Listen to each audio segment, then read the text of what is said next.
Copilot, maintenant, ça fait un peu plus de 2 ans que la solution est sortie. Il y a eu un constat chez Microsoft, c'est que les solutions, en fait, manquent d'adhésion au niveau des clients. Peu de clients en font l'acquisition. Souvent, c'est les COMEX ou les CODIR, ce qui est un peu le cas dans notre groupe, hein, d'ailleurs. Et derrière, le constat, c'est que si on ne vous accompagne pas, si on ne regarde pas avec vous les usages, ce que vous en faites, ce que vous n'en faites pas parce que vous ne le connaissez pas, eh ben c'est là qu'il y a des manquements. On va essayer de faire une session vraiment ciblée. Morgane est impatiente d'intervenir. On va essayer de faire une session ciblée sur des démos à la fin de cette session. Il y a de plus en plus de fonctionnalités Copilot qui sont embarquées nativement aujourd'hui avec les licences M365. Et d'ailleurs, pour ceux qui seront encore avec nous cet après-midi, on a un atelier cet après-midi, co-animé, Christophe, pour ce coup-ci, tu n'auras pas la joie d'être avec Morgane, mais ça sera Hervé, où on va également vous mettre en avant tout un tas de fonctionnalités qui sont embarquées dans les licences, mais peu connues par nos clients. Alors, en slide, voilà. Donc, de toute façon, c'est Tata Morgane qui va commencer. Oh, je suis trop content de lui passer la parole. Les nouveautés, la partie Copilot, et puis on terminera, je crois qu'on a mis un slide sur la partie hardware, matos, Windows, ce qui est embarqué dans les... tu me regardes avec appréhension, on le balayera rapidement. Vas-y, enchaîne sur le premier. Le premier constat qui est fait, c'est que l'IA est déjà chez vous, dans vos sociétés, dans vos structures. En revanche, ce n'est pas toujours quelque chose qui est corp. C'est ce qu'on appelle le shadow IA. Nous en discutions tout à l'heure rapidement en introduction. Le but de cette session, c'est aussi de vous montrer que Microsoft prend des engagements sur la partie sécurité de la donnée. On peut toujours mettre des astérix et s'interroger sur la véracité des propos. En tout cas, ce sont les seuls qui aujourd'hui vous garantissent que la donnée ne sortira pas là-haut et ne sera pas exploitée pour faire ce qu'on appelle de l'IA générative. C'est la grosse différence avec un chat GPT ou d'autres IA qu'on a sur le marché où là, on ne maîtrise rien. Et même un chat GPT, c'est écrit en gros et en gras. Je vous préviens que je vous aurais prévenu, je prends la donnée, j'en fais ce que je veux. Là, c'est vraiment pas le cas, on est vraiment sécurisé. Allez, on enchaîne parce qu'on a dit qu'on faisait ça sur de la démo. Exactement, et comme tu as déjà passé mon super pourcentage, mais du coup, j'appuie les propos de Christophe sur comment dire, la puissance que l'intelligence artificielle commence à avoir dans les sociétés, essentiellement dans les vôtres, et vraiment le point de vigilance qu'il faut avoir sur quelles intelligences artificielles sont utilisées et comment, parce que vraiment la sécurisation des données, certains en ont payé le prix fort de ne pas s'y être intéressés et ça n'a jamais fait de bien à personne. Donc là-dessus, ce que je voulais vraiment vous expliquer, je ne sais pas si tout le monde est informé. Déjà, est-ce que certains d'entre vous utilisent déjà Copilot ?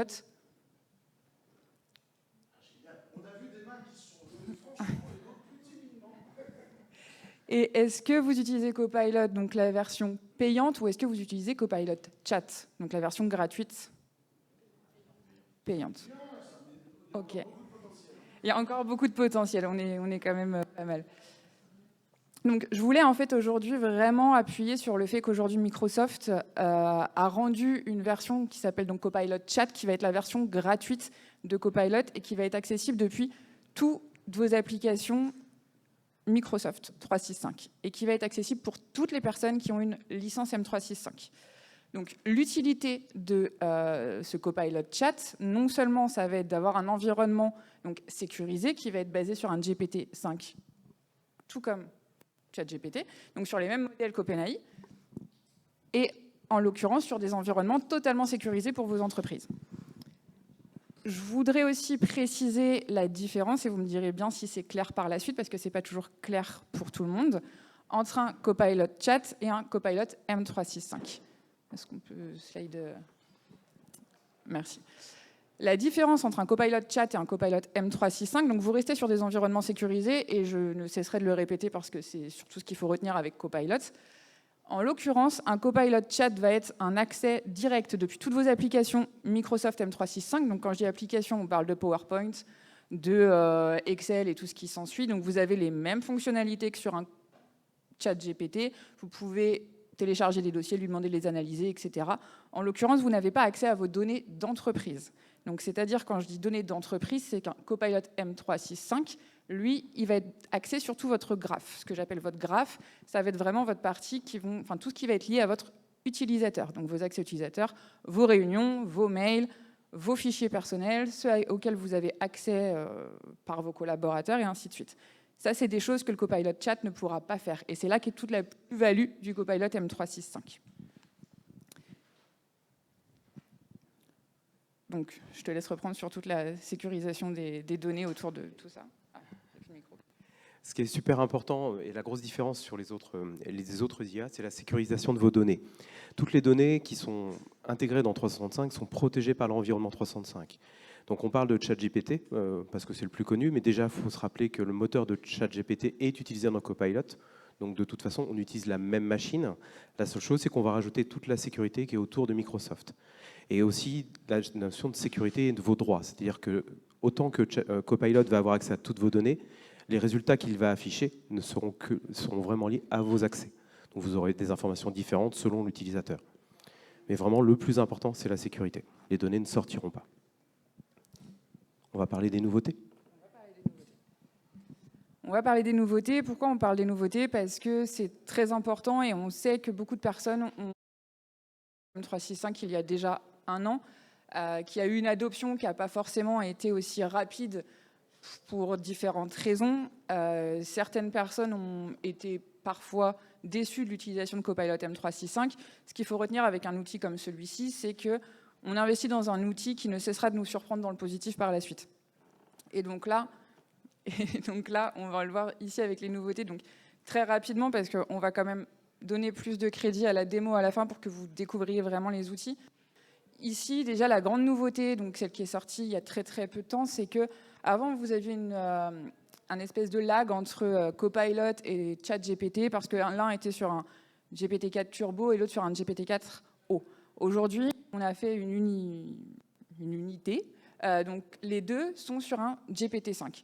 Donc, qui dit GPT-5 dit la même puissance de frappe sur un ChatGPT que sur un Copilot. Vous n'aurez jamais les mêmes retours de la part d'un Copilot que d'un ChatGPT. Pourquoi? Parce que les deux modèles sont entraînés totalement différents. Il y en a un qui va être entraîné avec beaucoup plus de questions professionnelles, et on a un ChatGPT qui va quand même aussi résoudre les problèmes sentimentaux des 3/4 de la population. Donc, forcément, il n'a pas forcément les mêmes rapports derrière. Qu'est-ce que change GPT-5? Donc, on va avoir des réponses plus rapides, on va avoir des raisonnements différents, et on va avoir aussi une manière de prompter qui va être différente. On ne parle pas assez et pas assez souvent de l'importance d'un prompt si vous voulez des résultats pertinents dans votre Copilot. Ici, avec GPT-5, plus votre prompt va être poussé, plus vous aurez des réponses précises. Des réponses que vous pouvez en plus par la suite automatiser grâce à certaines fonctionnalités qu'on se fera un plaisir de vous montrer si vous avez 10 minutes sur le stand TD Synnex derrière. Donc rapidement, l'anatomie d'un prompt dans GPT-5, on lui donne le rôle, on lui donne la tâche qu'il doit exécuter, on lui donne le contexte dans lequel on doit exécuter la tâche, on lui fait part du raisonnement de la manière duquel on aimerait qu'il appuie sa réponse, le format, et on arrête. Et normalement, les réponses sont beaucoup plus pertinentes que 4 mots. Vous l'avez peut-être constaté, hein, c'est la transition après, c'est ça? Tu passes sur le slide d'après. J'ai lu un article récemment où il disait que l'IA devenait fainéante. On se dit que si même l'informatique devient fainéante, en fait, l'IA s'est habituée à avoir des questions courtes et dans ces cas-là, ne prend même plus la peine d'aller chercher en profondeur, rebalance une réponse courte. Vous avez peut-être vu également les taux d'erreur de retour de l'intelligence artificielle sur chez différents éditeurs. C'est également directement lié à la qualité du prompt. Quand on sensibilise nos clients, quand on vient vous voir sur ce sujet, c'est une des premières thématiques qu'on aborde avec vous. Comment rédiger un prompt de qualité qui vous garantira un retour aux attentes de vous.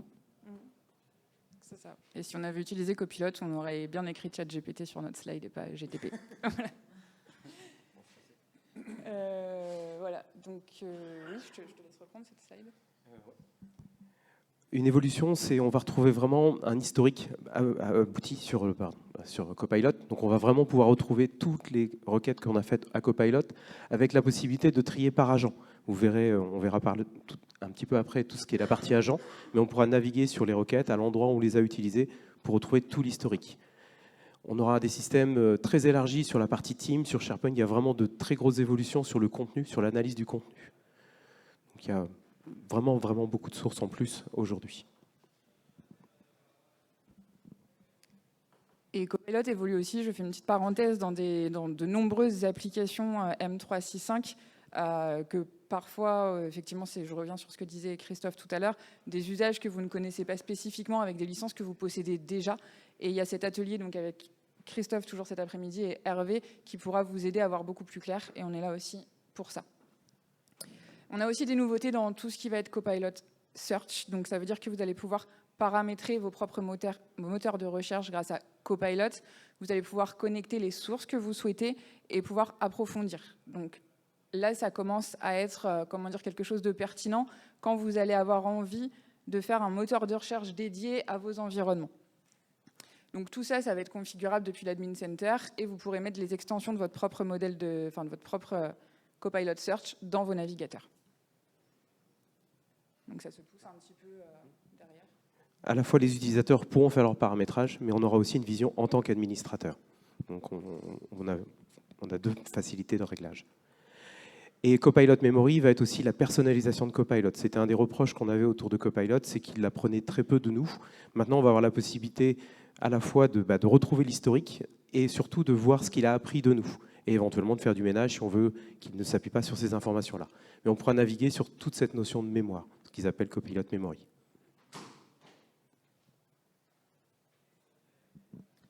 On a aussi, et comme toujours, ça ne cesse d'évoluer. Je ne sais pas si vous utilisez quotidiennement l'outil.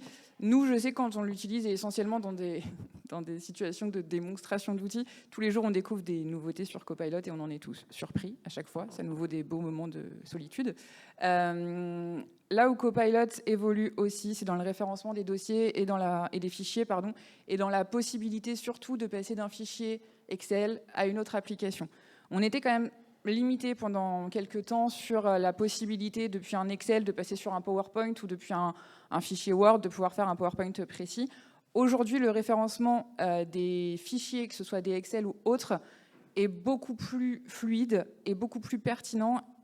Et la lecture plus le résultat derrière va avoir un rendu beaucoup plus précis que ce qu'on pouvait avoir avant et beaucoup plus joli aussi.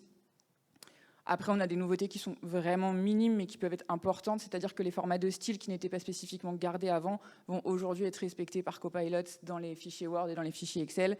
Et puis, donc, vous avez aussi la possibilité, et ça, c'est quelque chose qui est très important. Donc, avant, vous pouviez récupérer vos prompts, vous aviez toujours à disposition les prompts que vous aviez réalisés.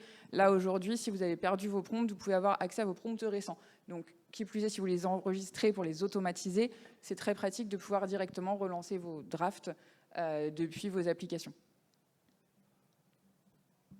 Je vais juste compléter, dans la dernière version, dans les dernières évolutions d'Office, quand vous allez dans Excel, par exemple, maintenant vous avez Copilot qui apparaît et Copilot pour application. Donc quand vous sélectionnez Copilot, il faut bien changer, sinon si vous demandez la version Copilot standard, on va dire, vous n'aurez pas l'intégration, le fait d'ajouter des colonnes, de demander de faire des actions dans Excel. Donc c'est bien Copilot pour application. Et ça va apparaître sur les autres logiciels. PowerPoint, ce n'est pas encore le cas, mais ça peut vous aider si vous avez le problème.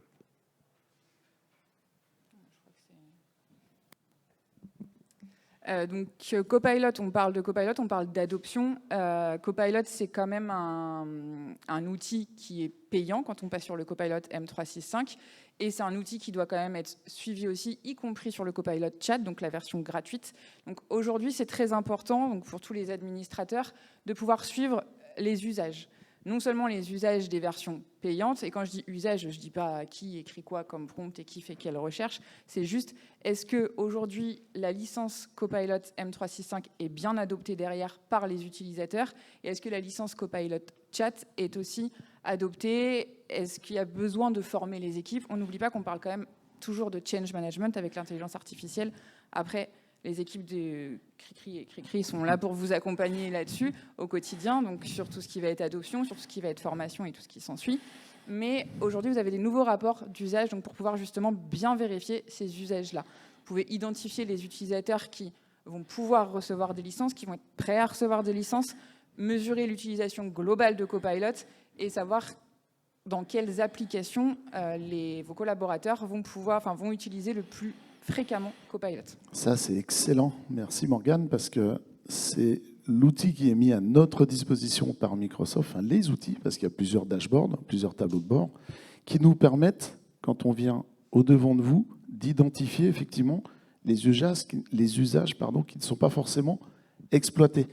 Et comme tu le disais, le contenu importe peu. Si on voit que, par exemple, la personne n'utilise jamais du Copilot dans Excel, on va peut-être lui montrer qu'aujourd'hui, on sait faire du tableau croisé dynamique avec Copilot, qu'on sait faire du Python. On peut aller très très loin dans les valeurs ajoutées de la solution. J'en profite pour rajouter, pour les personnes qui ont déjà du Copilot dans vos sociétés, il y a l'engagement d'1 an. Et cette licence, elle n'est pas, vous ne pouvez pas la supprimer ou diminuer le nombre pendant 1 an. En revanche, vous pouvez l'attribuer à différentes personnes. Moi, j'ai un alternant dans l'équipe, Johan, là, qui maintenant nous a rejoint en tant qu'ingénieur commercial terrain. Il y tient. Il est diplômé, il a fait son alternance chez nous. J'ai fait le sacrifice de lui prêter ma licence pendant 2 semaines pour qu'il envoie justement les usages, etc. et voir si c'était approprié d'en faire l'acquisition pour lui. Et au bout des 2 semaines, au bout de quelques jours, on a regardé ce qu'il en faisait, ce qu'il n'en faisait pas, ce qui nous a permis de l'orienter, de le guider sur des fonctionnalités qu'il ne soupçonnait pas au départ. Ça, c'est notre valeur ajoutée dans votre accompagnement. Et donc, du coup, on va passer à une partie beaucoup plus opérationnelle.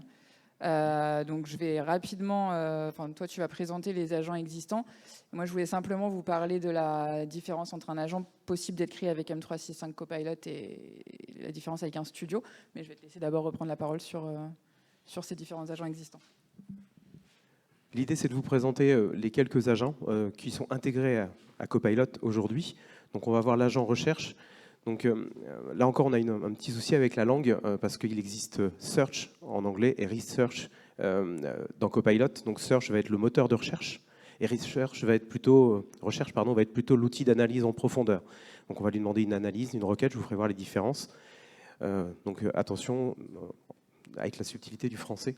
Analyste va être plutôt là pour l'analyse de données. Donc vous aurez la possibilité de lui mettre à disposition des fichiers Excel. Je vais vous faire une petite démo.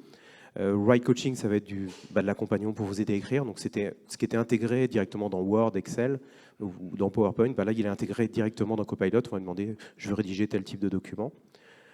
ID Coach, c'est un petit peu d'accompagnement sur, je voudrais travailler sur des idées, sur des projets. Donc, il peut vous accompagner là-dessus.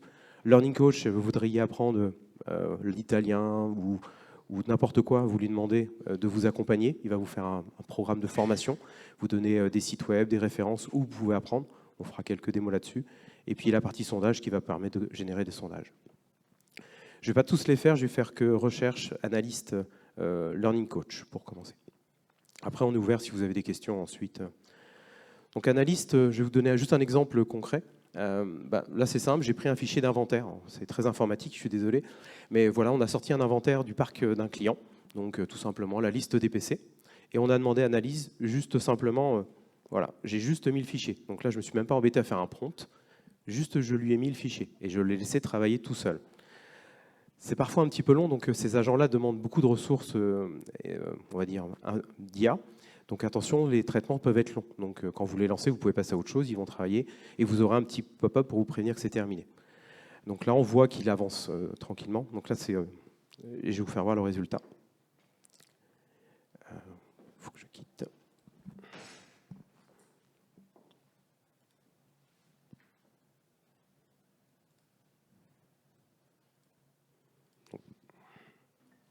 Vous l'avez déjà utilisé, ça, non?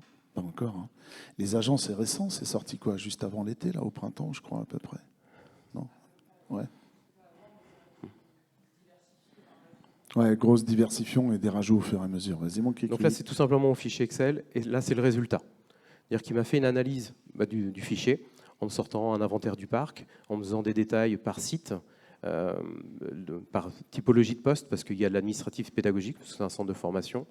On va retrouver des informations sur les systèmes d'exploitation. Donc je lui ai vraiment donné aucune demande, je lui ai juste indiqué le nom du fichier. Là, il m'a fait une répartition des systèmes d'exploitation, les compatibilités avec Windows 11, la typologie par fabricant. Donc, voilà, je lui ai vraiment donné peu d'informations, mais il m'a analysé le fichier de manière assez efficace. Pour se donner un ordre de comparaison, juste une valeur très simple, qui est le nombre de PC.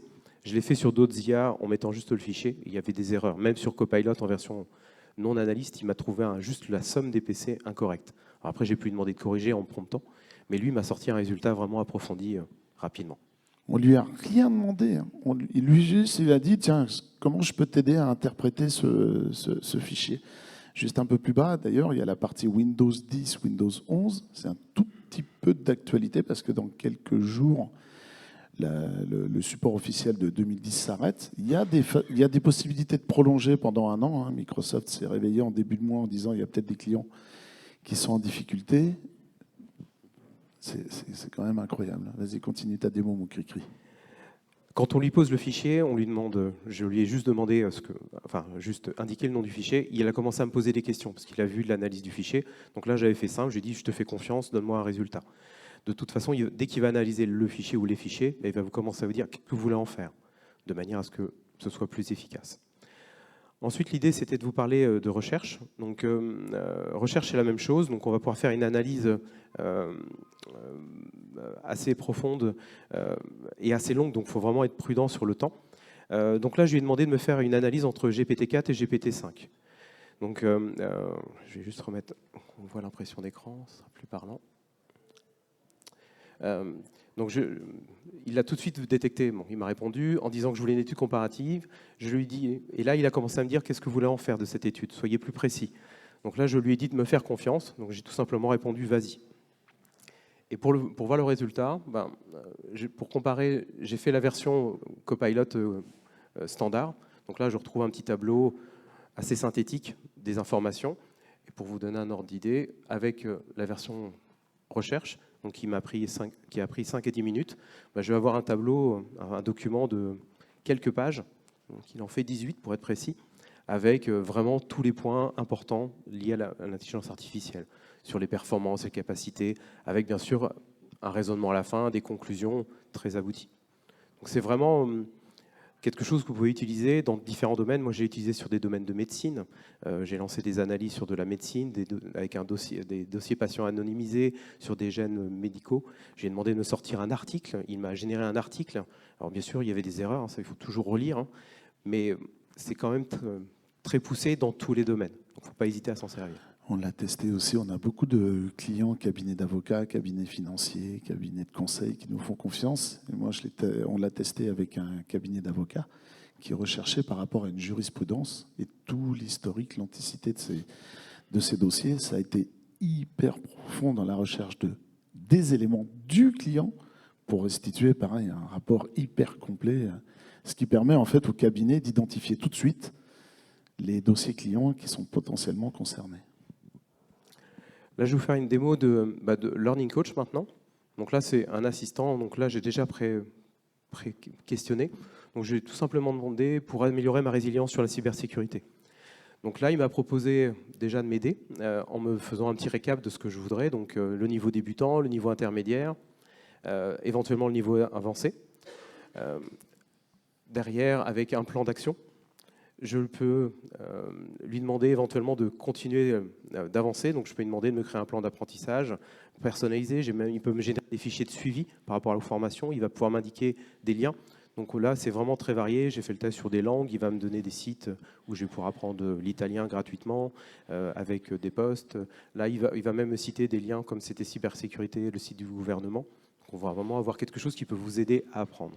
On a toujours ces deux éléments. Toujours les sources où il est allé rechercher l'information qui sont indiquées. Il m'est arrivé parfois de rechercher des choses où il m'a répondu à travers des forums de discussion. Forum de discussion, on peut dire tout et n'importe quoi. Donc j'avais reformulé le prompt en disant « je te demande d'aller sur les sites officiels du gouvernement » ou des choses de ce type-là. Effectivement, il y a toujours quelques suggestions, Parfois, c'est marrant parce que c'est même pas forcément des choses auxquelles on pense. On a envie de rebondir sur autre chose. Parfois, les suggestions nous permettent de réorienter, de cibler. Et le dernier agent que je voulais vous faire voir, c'est comment ça s'appelle ? Le prompt coach. Donc là, c'est très très simple. Vous avez un prompt que vous avez préparé, et puis vous pouvez demander de l'analyser et puis de vous l'améliorer. Donc tout à l'heure, le prompt que j'ai fait, je vais le retrouver, c'est un comparatif entre GPT-4 et bon, je peux me le faire simple. Morgane, si tu veux bien commenter, s'il te plaît, pendant qui ? Oui, bien sûr. Non, mais par contre, c'est vrai qu'une précision enfin, j'en profite. Ces agents-là, alors je sais, je rabâche entre GPT, entre Copilot Chat et Copilot M365. Ces agents-là sont disponibles gratuitement avec la licence M365 Copilot. Alors, c'est pas très clair, mais c'est inclus dans la licence M365 Copilot. Vous n'avez pas accès à ces agents-là si vous avez la version gratuite de Copilot. Et après, vous pouvez aussi créer vos propres agents. Christophe vous le fera aussi voir. Ouais, on n'est pas revenu dessus, mais il y a le Copilot Family, qui est donc ciblé pour les usages perso, maison, etc. Et là, on est évidemment sur le Copilot Pro.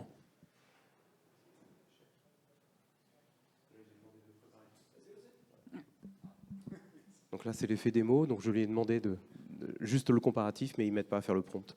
Donc il n'a pas compris ma demande. Donc, Créer un prompt ? Regarde en bas. Créer un prompt pour tester GPT-5 en avant-vente.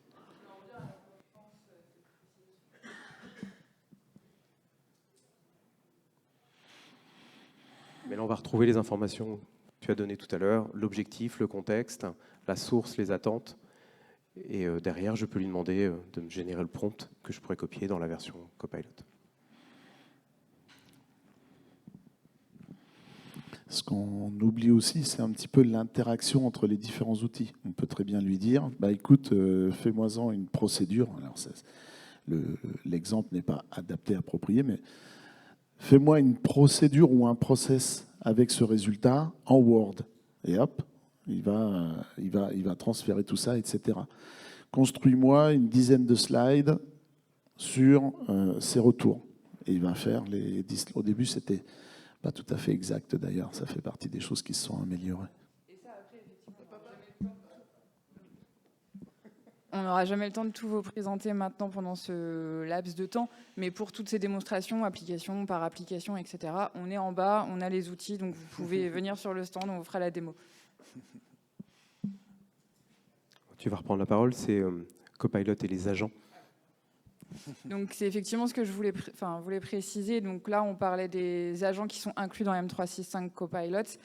Les agents qui sont inclus dans M365 Copilot, vous pouvez aussi créer les vôtres. Donc typiquement, pour un exemple, si vous êtes RH, que vous en avez marre que tout le monde vous pose une question par jour pour vous demander combien de jours il lui reste de congé ou je ne sais pas, vous pouvez créer un agent que vous mettez à disposition de certains des utilisateurs et des collaborateurs qui va directement être basé sur les documents de l'entreprise, enfin en tout cas auxquels vous avez accès, auxquels ces personnes-là ont accès, et qui va permettre, quand le collaborateur va lui poser la question à cet agent-là, d'apporter la réponse. Mais on ne fait pas avec Copilot M365 des agents d'automatisation de tâches globaux pour une société. Là, si vous voulez faire des grands assistants, des grands agents qui vont automatiser des tâches dans les sociétés, c'est-à-dire, on reprend l'exemple d'un cabinet d'avocats, donc qui va pouvoir prendre tous les documents, tout le SharePoint, et puis faire des comptes rendus automatisés, hebdomadaires, à tous les avocats du cabinet. Là, on va partir sur un autre modèle d'agent. Il ne faut pas se tromper entre le fait d'avoir un assistant personnel avec les agents, avec un Copilot M365, et le fait de partir dans beaucoup plus d'automatisation d'entreprise, avec du coup du Copilot Studio. Oui, complètement. Ça fait un super lien. Merci Morgane. Tu ne l'as pas travaillé en plus, celui-là. Il est magnifique. Le premier point sur lequel je vais rebondir, c'est qu'en fait, il y a des usages qui sont connus et maîtrisés. Nos équipes marketing, qui ont organisé cet événement, utilisent l'IA depuis des années et des années. Ça, on le sait, hein, l'autre fois, moi, je suis très féru de LinkedIn. Je lisais qu'il y a 73% du contenu LinkedIn qui est généré par de l'IA. Ça fait flipper, hein. On se dit, tiens, c'est super sympa ce qui a été créé par la personne. Bref, Donc le marketing, c'est connu. Mais par contre, comment l'utiliser dans notre environnement? Moi, je suis commercial. Comment l'utiliser dans le commerce? Comment l'utiliser dans un pôle juridique? Comment l'utiliser dans un pôle RH? Aujourd'hui, chez nous, une des sources de frein de notre croissance, c'est l'embauche. On a du mal à trouver des profils, on a du mal à cibler les bonnes personnes. L'utilisation de Copilot nous a permis vraiment un gain, alors de productivité, mais surtout d'efficacité. Comment l'utiliser en comptabilité? Donc c'est là aussi où on doit vous accompagner, c'est qu'au-delà des génériques, de la suite Office, de la messagerie, quand on revient aujourd'hui, moi j'ai une belle journée à vos côtés. Quand je vais rentrer ce soir, je vais un peu pleurer par rapport aux mails. J'ai mon prompt qui me permettra de me faciliter considérablement la vie, de prioriser, etc., etc. Donc c'est aussi une source d'accompagnement. Tu parlais de Copilot Studio. Nous avons pris naissance chez nous, chez Proxiteam, Axido, Apogea, et nous avons créé notre propre chatbot. C'est souvent des demandes qu'on a chez vous, hein, chez les clients qui disent « Moi, l'IA, c'est bien, je veux mon IA chez moi ». Cricri, tu nous le montres maintenant? Je vais en parler, en tout cas, le montrer, on pourra le faire si on veut aller voir dessus. Mais en gros, on a développé un agent qui va nous répondre à nos questions RH. C'est-à-dire qu'on lui a donné des banques de données internes, donc des procédures, de la documentation en ligne aussi qui va être liée aux différents éditeurs que l'on a. On travaille avec Luca pour la partie RH, on travaille avec Dynamics pour la partie CRM. Donc on lui a indiqué différents chemins où aller chercher l'information.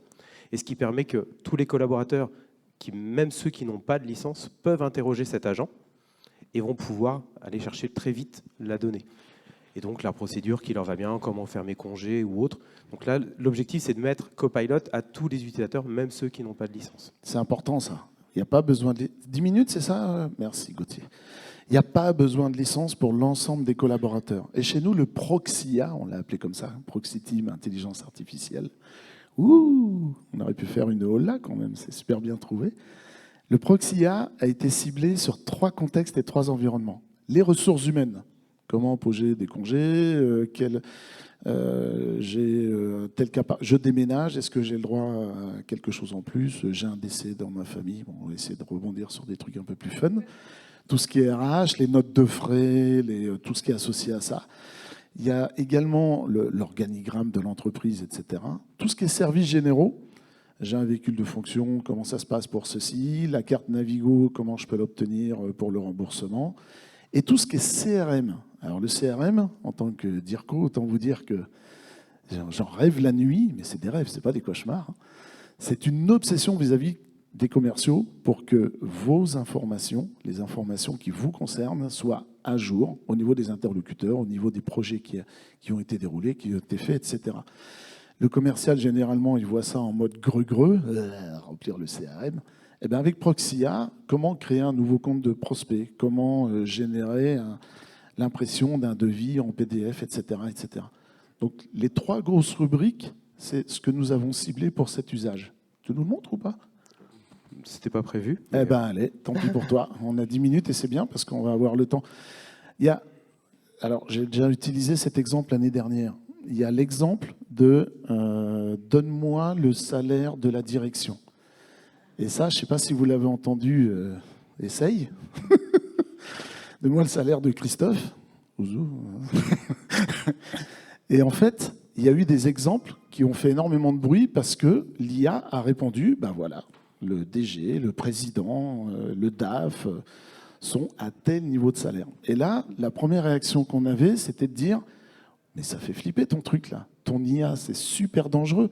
Et en fait, non, ce que ça a mis en avant, c'est que le collaborateur qui a posé cette question, finalement, avait accès à ces données. C'est ça le problème, c'est pas l'IA. C'est-à-dire que s'il avait voulu fouiller à droite à gauche dans les SharePoint ou OneDrive ou je sais pas quoi, il aurait obtenu l'information. Et c'est une des premières précautions qu'on fait quand on vous accompagne. On regarde la matrice de droit, on la revalide avec vous et ça permet d'étanchéifier les informations. Essaye, quel est le salaire de Christophe Aurélien, hein, par exemple, et puis après on mettra un truc un peu plus complet. Ouais, putain, j'espère qu'il va vraiment pas déconner. Hein. Christophe, ça c'est mon nom de scène. C'est l'avantage de l'IA, c'est qu'il va comprendre quand même. Ouais, exactement. Il va interpréter, je le connais celui-là. Il pédale là. Normalement, il y a le petit, on voit les 3 petits prompts. Donc c'est ce qu'on appelle un chatbot. C'est vraiment l'usage. Alors parfois, je l'ai testé, je viens de déménager, et j'ai posé la question à Proxy 1 en disant, je viens de déménager, dis-moi quel document je dois mettre à jour. Toi, il bug. Auréline, je t'en fous. Ah, ça y est, il cherche. J'ai une petite source d'appréhension quand même. On aurait dû prendre un autre. C'est ta question. Donc là, on est très dépendant du lien Internet. Ouais, c'est vrai que là, le réseau, c'est pas ce qu'on a de mieux à disposition. Cette IA a été vraiment personnalisée avec quelques sources, donc elle ne va pas aller chercher sur Internet non plus. C'est-à-dire que quand on fait le paramétrage de ces agents, on leur définit les sources, donc internes, externes, mais voilà. Parce que là, on parlait de plusieurs millions, quoi. Donc c'était. Oh, il est mignon. Il est mignon. Mais je suis toujours poli avec l'IA. Hein. Je sais pas si c'est un usage qui est conseillé aussi dans l'utilisation de l'IA, de le saluer en arrivant et de le saluer en repartant, de le remercier. On ne sait jamais hein, si un jour ils prennent le pouvoir. C'est toujours bien d'avoir un historique clean en se disant ça va, lui, il était correct. Donc oui, je prenais l'exemple de l'adresse personnelle. Bah là, il a bugué. En fait, il s'est entêté à vouloir m'expliquer comment je pouvais mettre à jour une adresse d'un client dans notre CRM, dans notre GESCOM, etc. Donc j'ai capturé l'écran, je l'ai remonté auprès des personnes. Alors j'allais dire des développeurs. La personne qui a mis ce chatbot en fonction, en place, n'est pas du tout informaticien. C'est quelqu'un qui a rejoint le groupe aux côtés de notre CEO pour l'accompagner sur tout un tas de projets, d'enjeux. On a fait 2 acquisitions cet été, il a travaillé sur ces sujets-là, etc., etc. Donc il n'est pas du tout informaticien, c'est ce qu'on appelle du no-code. Il a vraiment mis en place ça facilement et rapidement. J'ai juste rajouté un agent que j'ai fait pour moi, mais que je vais pouvoir partager. C'est l'avantage. Cet agent il est assez simple. Je fais de l'avant-vente, donc je dois aller chercher des informations dans le domaine commercial, donc dans les équipes de commerce, donc à la fois les équipes 365 qui vont contenir toutes les données des commerciaux, éventuellement dans la CRM, donc j'ai un accès à la CRM, qui est Dynamics dans notre cas. Donc je lui ai donné comme source le dossier commercial, le dossier technique auquel j'ai accès, donc on va retrouver toutes les documentations de nos clients, les rapports, énormément d'informations. Avec cet agent, je peux tout simplement lui demander, fais-moi une synthèse de ce client-là, fais-moi la recherche d'informations complètes sur le client. Donc il va savoir s'alimenter de tous les dossiers auxquels il a accès, la CRM, et me sortir des choses très sympathiques. Et je peux le partager, et de toute façon, comme il y a un problème, il y a une sécurisation des droits, si je le partage à Christophe qui n'a pas accès au dossier technique, il n'aura pas de réponse sur la partie technique, mais il aura accès aux données commerciales. Donc cet agent va être lié vraiment au droit. Et c'est très très simple à mettre en œuvre, ça m'a pris à peu près 5 minutes.